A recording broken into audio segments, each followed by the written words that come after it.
Your hair care routine might be as simple as rinse, lather, repeat, but not paying enough attention to your hair health could be harming your scalp.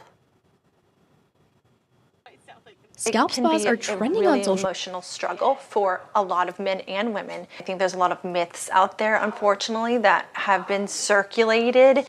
Enter scalp spas. It's a trend helping to improve your hair health, and it's growing on social media. You can find places to try it right here on our Gulf Coast. In tonight's cover story, only Sarah Mankowitz is showing us the treatment to get your skin back on track. Scalp spas are trending on social media,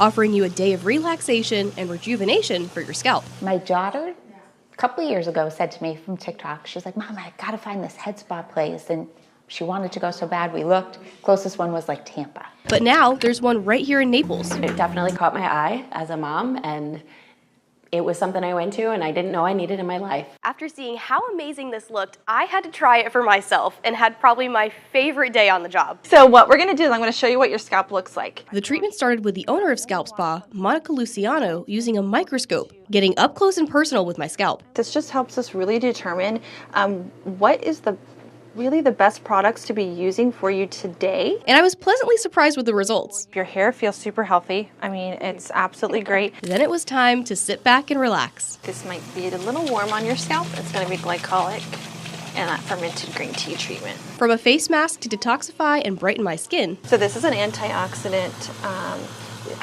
the hydrogel face mask. To hot, cold, and steam treatments for my scalp. Really detox the scalp and really get all of the little bit of dry skin and everything off of your scalp. Just really, really pull all of that, any toxins and impurities out of the scalp. While you can relax during these treatments, they're also helpful for getting your scalp back on track. It is such a blessing that I get to have so many members of the community trust me, and you have clients who are suffering from hair loss from cancer treatments and things like that, and they trust me enough to come in and sit down in my chair and put their hands on them and guide them through hair loss. Client Tara Nardoni tells me she knows the emotions of hair loss all too well. I had a couple surgeries previously, like a year before, and anesthesia does a number on your hair, and I asked her about that. How do I get it? How do I get it to grow back from falling out, from the breakage, from everything? So she started coming to Scalp Bar for help. The progress alone for me is amazing.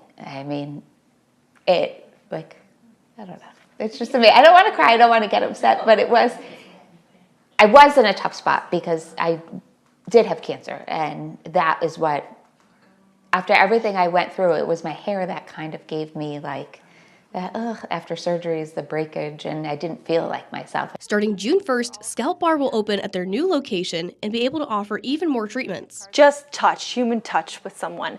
They leave and they're just, you get to make people feel pretty and good all day. You know, what's better than that? Reporting in Naples, Sarah Mankowitz, Gulf Coast News. So the concept of these scalp and head treatments has deep roots in various Asian cultures, specifically China, Japan, and Korea. We did more research. In Japan, head massages use acupressure techniques to stimulate energy flow and alleviate tension.